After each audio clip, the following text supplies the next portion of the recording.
Hello दोस्तों, स्वागत है आप सभी का टुडे जीके प्रोग्राम में। तो दोस्तों, आज की इस वीडियो की शुरुआत करने से पहले यदि आपने अभी तक इस चैनल को सब्सक्राइब नहीं किया है तो इस चैनल को सब्सक्राइब कर लीजिए और घंटी के आइकन को भी दबा दीजिए ताकि आने वाले हर वीडियो की नोटिफिकेशन आपको सबसे पहले मिले। आज के सेशन की शुरुआत करने से पहले हम लोग रिकैप करेंगे पिछले वीडियो के सारे प्रश्नों को। तो पहला प्रश्न था, हाल ही में भारत में किसने अपने ऐप पर वैक्सीन फाइंडर टूल लॉन्च किया है? इसका सही जवाब है ऑप्शन बी, फेसबुक। प्रश्न संख्या 2, खबरों में रहा आयुष 64 किसके द्वारा विकसित किया गया है? इसका सही जवाब है ऑप्शन सी, CCRAS।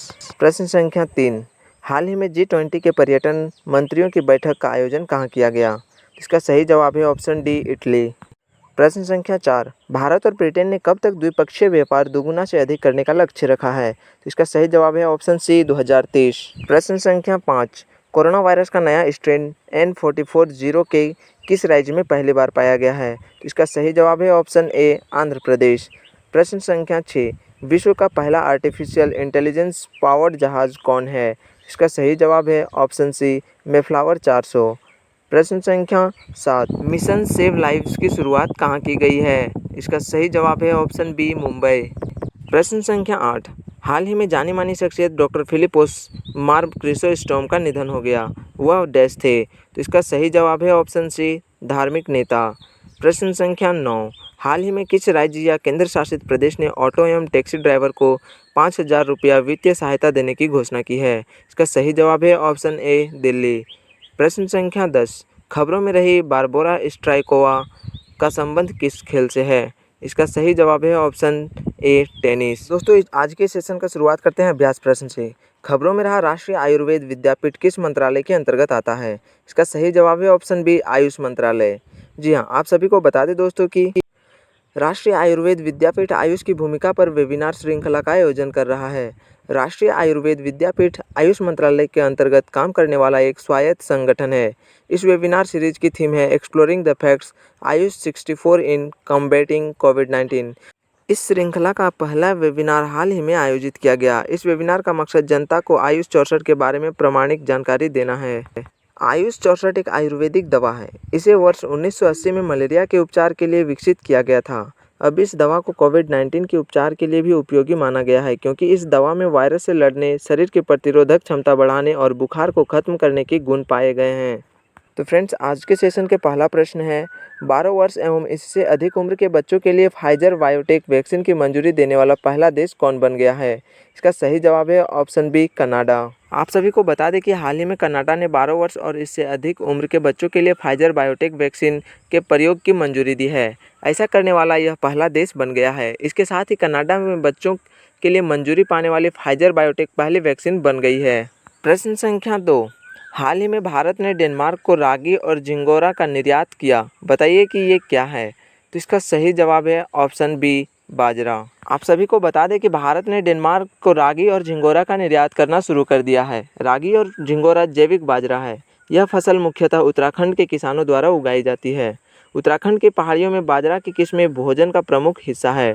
उत्तराखंड कृषि उत्पादन विपणन बोर्ड एवं अनूठी पहल के माध्यम से जैविक प्रमाणीकरण प्राप्त करने के लिए हजारों किसानों का समर्थन कर रहा है। ये किसान मुख्य रूप से रागी, बर्नयार्ड मिलेट, अमरनाथ आदि जैसे बाजरा की किस्में पैदा करती हैं। डेनमार्क को बाजरा के निर्यात से यूरोपीय देशों में निर्यात के अवसरों का विस्तार होगा। निर्यात से जैविक खेती से जुड़े हुए हजारों किसानों को भी फायदा मिलेगा। उच्च पोषकता के कारण बाजरा विश्व स्तर पर बहुत तेजी से लोकप्रिय हो रहा है। प्रश्न संख्या 3, चौधरी अजित सिंह का निधन हो गया, बताइए वह निम्नलिखित में से किस राजनीतिक दल के प्रमुख थे? तो इसका सही जवाब है ऑप्शन सी, राष्ट्रीय लोक दल। दोस्तों, आप सभी को बता दें कि राष्ट्रीय लोक दल के संस्थापक एवं प्रमुख चौधरी अजित सिंह का 82 वर्ष की उम्र में निधन हो गया। वह भारत के पूर्व प्रधानमंत्री चौधरी चरण सिंह के बेटे थे। 1986 में राज्यसभा सांसद के साथ उन्होंने अपनी राजनीतिक पार्टी की शुरुआत की। वह वीपी सिंह, पीवी नरसिम्हा राव, अटल बिहारी वाजपेयी एवं मनमोहन सिंह के सरकार में केंद्रीय मंत्री भी रहे थे। प्रश्न संख्या 4, शहर एवं औद्योगिक विकास निगम द्वारा नवी मुंबई एयरपोर्ट का नाम किनके नाम पर रखने का प्रस्ताव किया गया है? इसका सही जवाब है ऑप्शन ए, बाल ठाकरे। आप सभी को बता दें कि शहर एवं औद्योगिक विकास निगम द्वारा नवी मुंबई एयरपोर्ट का नाम बाल ठाकरे के नाम पर रखने का प्रस्ताव किया गया है। हालांकि स्थानीय लोगों की इच्छा है कि इस एयरपोर्ट का नाम सामाजिक कार्यकर्ता स्वर्गीय दिनकर बालू पाटिल के नाम पर रखा जाए। आपको बता दें कि नवी मुंबई के निर्माण के लिए जब शहर एवं औद्योगिक विकास निगम द्वारा किसानों की जमीन ली जा रही थी, तब किसानों ने विरोध करना शुरू कर दिया था। किसानों के इस विरोध प्रदर्शन का नेतृत्व दिनकर बालू पाटिल ने किया था। इस विरोध प्रदर्शन में 1984 में कुछ किसानों की मौत भी हो गई थी।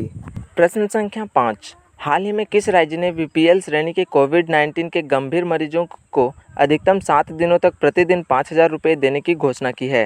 इसका सही जवाब है ऑप्शन डी, हरियाणा। जी हाँ, आप सभी को बता दें कि राज्य में कोरोना वायरस के बढ़ते प्रकोप के बीच हरियाणा सरकार ने बीपीएल मरीजों के लिए एक फैसला लिया है। इसके तहत बीपीएल श्रेणी के कोविड-19 के वे मरीज जो प्राइवेट हॉस्पिटल में ऑक्सीजन या आईसीयू सपोर्ट पर हैं, उनको अधिकतम 7 दिनों तक प्रतिदिन 5,000 रुपये का वित्तीय सहायता दी जाएगी, यानी उन्हें कुल 35,000 रुपये दिए जाएंगे। प्रश्न संख्या 6, किनको दे मायो हर साल कहाँ मनाया जाता है? इसका सही जवाब है ऑप्शन ए और बी दोनों, यानी मेक्सिको और अमेरिका। जी हाँ, आप सभी को बता दें कि किनको दे मायो हर साल 5 मई को मेक्सिको और अमेरिका में मनाया जाता है। मेक्सिको की फ्रेंच सेनाओं पर जीत के उपलक्ष्य में यह त्यौहार मनाया जाता है। दरअसल इसी दिन 1862 में मेक्सिको की सेना ने फ्रांस की सेना को प्यूबला के युद्ध में हराया था। प्रश्न संख्या 7, कोरोना से अनाथ हुए बच्चों के भरण पोषण के लिए किस राज्य ने स्पॉन्सरशिप योजना की शुरुआत की है? तो इसका सही जवाब है ऑप्शन डी, मध्य प्रदेश। जी हाँ, आप सभी को बता दें कि मध्य प्रदेश के महिला बाल विकास विभाग द्वारा इस कोरोना काल में सकारात्मक पहल की गई है। विभाग द्वारा ऐसे बच्चे जिनके माता पिता का निधन कोरोना के कारण हो गया है अथवा जिनके माता पिता इस बीमारी की वजह से अस्पताल में भर्ती हैं, उनके भरण पोषण की जिम्मेदारी लेने का निर्णय लिया गया है। ऐसे बच्चों के लिए स्पॉन्सरशिप योजना शुरू की गई है। ग्वालियर जिले में इसके तहत फिट फैसिलिटी केंद्र की शुरुआत की गई है। जिले में संचालित शासक के विद्यालय और छात्रावास के ऐसे बच्चों को देखरेख एवं संरक्षण के लिए फिट फैसिलिटी केंद्र घोषित कर बच्चों को उचित देखभाल तथा संरक्षण प्रदान किया जाएगा। साथ ही स्वयंसेवी संस्थाओं, सामाजिक कार्यकर्ताओं आदि को जोड़कर बच्चों को आवश्यक सुविधाएं उपलब्ध कराई जाएंगी। प्रश्न संख्या 8, खबरों में रही पांगा या साइदी गुफा कहाँ है? इसका सही जवाब है ऑप्शन ए, केन्या। आप सभी को बता दें कि अफ्रीका की सबसे पुरानी मानव कब्र का पता चला है। यह कब्र केन्या के पांगा या साइदी गुफा में पाई गई है। लगभग 78,000 साल पहले यहाँ 2.5 से 3 साल के एक बच्चे को दफनाया गया था। यह शोध प्रसिद्ध पत्रिका नेचर में प्रकाशित हुआ है। प्रश्न संख्या 9, रेटिंग एजेंसी S&P ग्लोबल ने चालू वित्त वर्ष 2021-22 के लिए भारत की जीडीपी ग्रोथ रेट का अनुमान कितना लगाया है? तो इसका सही जवाब है ऑप्शन बी, 9.8%। दोस्तों, आप सभी को बता दें कि रेटिंग एजेंसी S&P ग्लोबल ने चालू वित्त वर्ष 2021-22 के लिए भारत की जीडीपी ग्रोथ रेट का अनुमान 9.8% लगाया है। मार्च में इस रेटिंग एजेंसी ने चालू वित्त वर्ष के लिए जीडीपी ग्रोथ रेट का अनुमान 11% लगाया था, लेकिन भारत में कोरोना वायरस की दूसरी लहर की वजह से एजेंसी ने भारत की जीडीपी ग्रोथ रेट का अनुमान घटा दिया है। रेटिंग एजेंसी ने कहा कि कोविड की दूसरी लहर भारत के आर्थिक सुधारों को पटरी से उतार सकती है। प्रश्न संख्या 10, आईसीसी की ताज़ा टेस्ट रैंकिंग में बैटिंग में प्रथम स्थान पर कौन है?